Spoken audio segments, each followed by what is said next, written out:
اللهم رب السماوات ورب الأرض ورب العرش العظيم، ربنا ورب كل شيء، فالق الحب والنوى، ومنزل التوراة والإنجيل والفرقان، أعوذ بك من شر كل دابة أنت آخذ بناصيتها.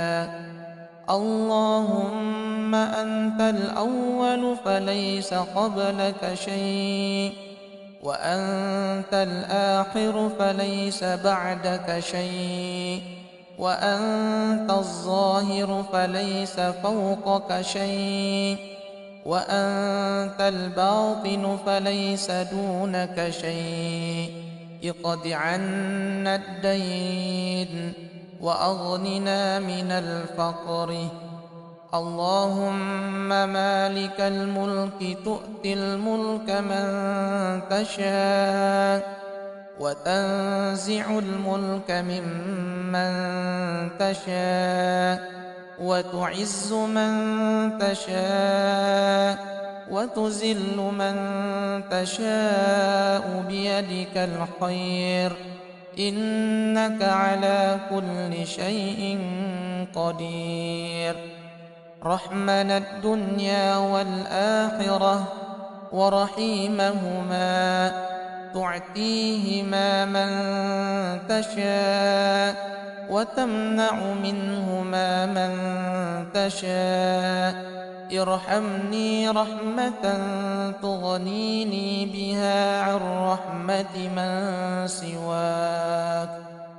اللهم إني أعوذ بك من الهم والحزن، وأعوذ بك من العجز والكسل، وأعوذ بك من الجبن والبخل، وأعوذ بك من غلبة الدين وقهر الرجال.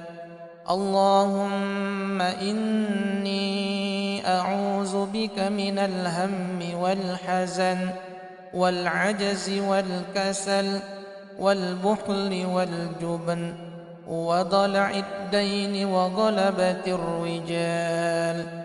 اللهم إني عبدك وابن عبدك وابن أمتك، ناصيتي بيدك، ماض في حكمك، عدل في قضاؤك.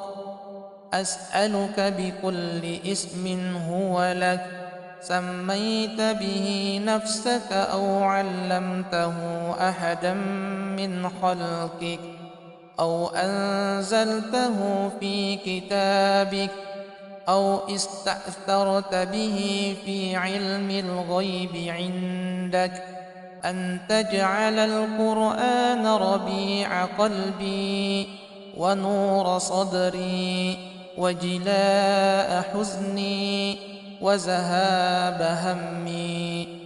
اللهم اغفر لي ذنبي ووسع لي في داري وبارك لي في رزقي.